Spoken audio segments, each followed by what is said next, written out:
Dr. Shashi Tharoor. Thank you very much, Mr. Speaker. I must say that we all strongly endorse the very impressive presentation by the Speaker before me, sir, because this is a matter that touches the very soul of our democracy, the representation of half of our population in the hallowed halls of our Parliament. And for decades, the Women's Reservation Bill has been long promised, frequently discussed, perpetually delayed, like waiting for Godot of our political system. Today, we stand at a threshold where there is remarkably a near unanimous political consensus in favour of women's reservation. Every major party in this House recognises that the time for tokenism is over and the era of equal partnership must begin. And yet I'm finding myself deeply perturbed by the legislative exercise before us. The Prime Minister says the government has brought Nari Shakti, a gift of justice, but he has wrapped it in barbed wire, tethering the implementation of women's reservation to the expansion of Parliament, to numbers from the 2011 census, and an exercise of delimitation. Why, Mr. Speaker, why must we entangle a moral imperative with a demographic minefield? Women's reservation is ready for harvest. खेत की फसल काटने के लिए तैयार है दोस्तों. It can and should be implemented immediately based on our existing parliamentary strength. To link it to delimitation is to hold the aspirations of Indian women hostage to one of the most contentious and complex administrative exercises in our nation's history. Sir, delimitation is not a mere bureaucratic rearranging of maps. It is a profound shift in political power that is intended. Linking women's reservation to it effectively holds the aspirations of Indian women hostage to one of the most contentious political exercises in our history. Such an exercise, sir, carries risks that could strain the very fabric of our federalism, as you heard from the previous speaker. Any delimitation exercise is fraught with complications that could tear at the very fabric of our federalism. We must be candid about what is at stake when constituencies are redrawn based on either current population figures or even the 2011 census. Let's face it, sir, delimitation requires serious discussion. We face a profound demographic divergence. There are at least three major fault lines in our country, sir. First, the balance between small states and big states.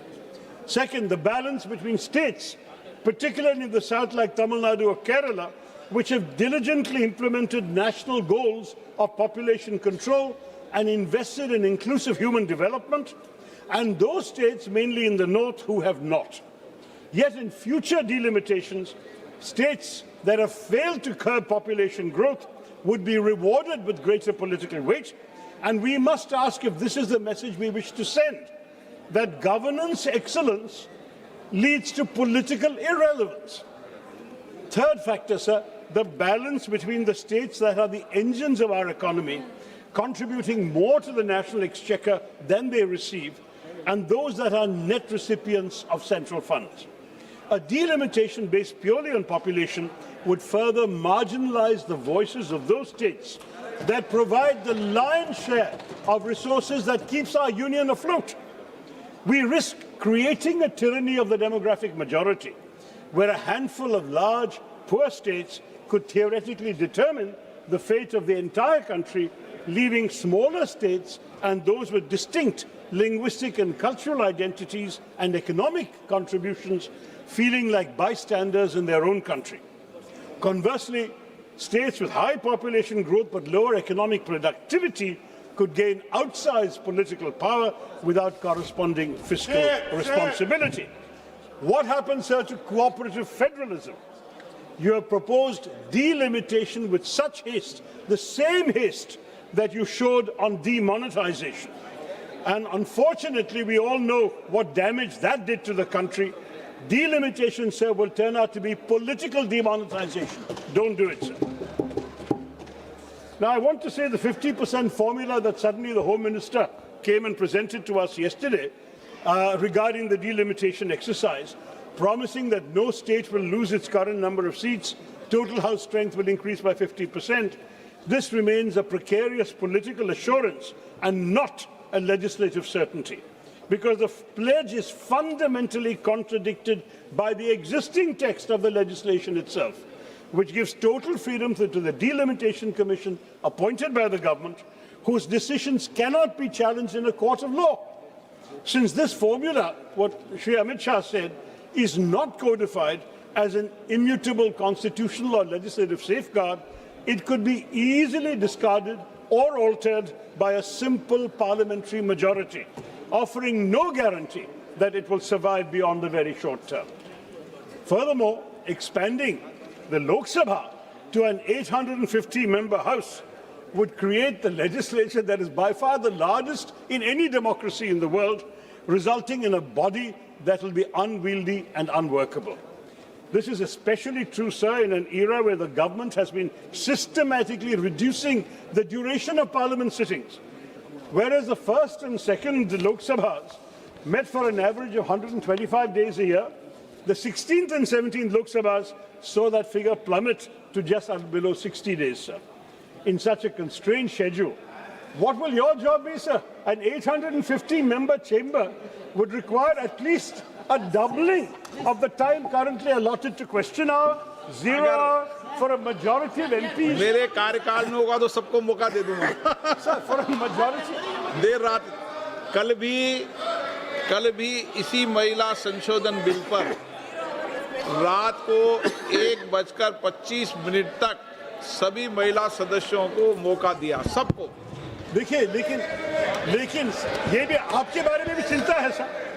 और for a majority of MPs to have any chance of meaningful participation, you'll have to double the time allotted to question hour and 0 hour, failing which a majority of representatives would be effectively silenced, sir. How will you manage to give 850 MPs a chance to speak? As it is with 543, many of us don't get questions. You are saying no whenever we ask for the floor. Shashi Tharoor जी, मैं रोकना नहीं चाहता, लेकिन इस सदन में कोई माननीय सदस्य नहीं बोल सकता कि मैं किसी को बोलने का मौका नहीं देता, चाहे शून्यकाल हो चाहे विधेयक हो, जितनी देर बोलने देना चाहता सबको बोलने देता। और अंतिम रात को अंतिम रूप से मैं लास्ट में रहता हूँ कि कोई बाकी रह गया हो तो भी और बुला देता हूँ।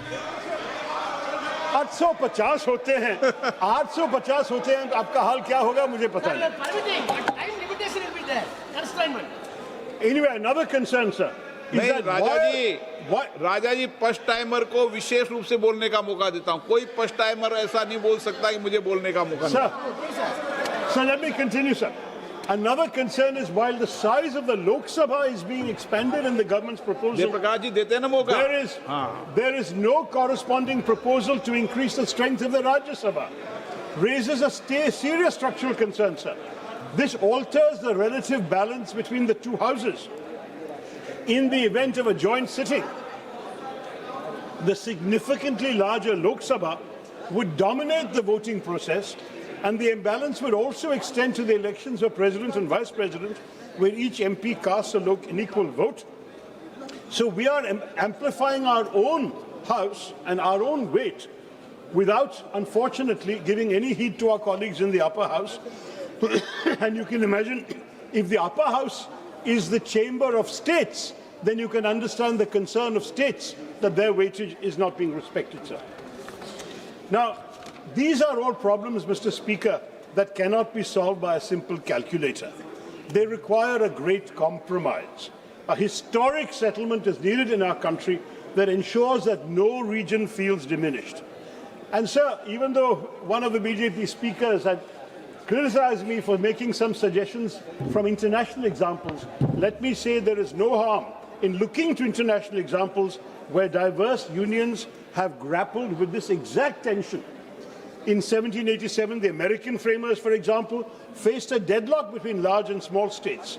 And so they led to what was called the Connecticut Compromise, where their solution was a bicameral legislature, a House of Representatives based on population, and a Senate where every state, regardless of size, has exactly 2 seats. So you may be a tiny state like Goa or Sikkim, and you might be a gigantic state like UP, you'd have the same number of seats in the upper house. That's one idea. I'm not saying we should adopt it, but we should discuss it. Another idea, sir, the European Parliament. They use a system of principle of digressive proportionality, where larger seats do have more seats than smaller ones. So larger states will have more MPs, but smaller states are given more seats than a strict population ratio would justify. So it is true that in Europe, in the European Parliament, a Maltese MP will represent only 80,000 people. A German MP will represent 8 lakh people. But it doesn't matter, they stay united. So we need to consider these options. We are a union of states, sir. And the whole idea is we want to create a formula in a serious delimitation discussion where the smallest members of our country and our polity still have a voice loud enough to be heard. These models teach us that in a complex union, the principle of one person, one vote, one value, which has been cited by the ruling party, must be balanced with the principle of one state, one equal partner, one value in a country like ours. As India approaches a new delimitation exercise, the constitutional question is whether the spirit of cooperative federalism can be preserved through a model that respects demographic reality while preventing structural domination by a few large Hindi-speaking states. Digressive proportionality would not violate constitutional democracy. It would operationalize the Constitution's deeper commitment to the Indian principle of balancing unity with diversity. Sir, सीमांकन से जुड़े मुद्दों पर सभी हितधारकों, सभी राज्य सरकारों, सभी राजनीतिक दलों और नागरिक समाज के साथ व्यापक परामर्श की आवश्यकता है सर। इस प्रक्रिया को जल्दबाजी में नहीं किया जा सकता और ना ही इसे महिलाओं के प्रतिनिधित्व को लागू करने के बहाने के रूप में इस्तेमाल किया जाना चाहिए। सरकार देश के निर्वाचन मानचित्र को पर्याप्त विचार विमर्श और व्यापक परामर्श के बिना क्यों पुनर्निर्धारित करना चाहेगी, ये मुझे समझ में नहीं आ रहा sir. I urge the government, therefore, to decouple these issues. Pass the Women's Reservation Bill today, we will support it. The Prime Minister spoke with passion about Nari Shakti. Let it take effect already in the next general election, using our current seat count. Show the women of India that your commitment is not a mere rhetorical flourish. As for delimitation, sir, let us defer it. Let us constitute a formal mechanism, perhaps a JPC, sir, to debate a new federal settlement that protects the interests of all states. Let us ensure that a march towards a new India does not give us a disunited India. Let us not leave our most successful states behind. Bharatiya Ekta ke liye hame kaam karna chahiye, sir. Let us give women their due now. Mahilaon ko Nari Shakti hi de de. Or give our nation, our union of states, the time it needs to solve its demographic challenges with wisdom and not just arithmetic. बस मैं यही कहना चाहता था संक्षिप्त में sir. Thank you very much for listening to me. It's a plea to the government. Please be sensible about the larger interests of the country and not the short-term interests of the ruling party. Jai Hind, sir.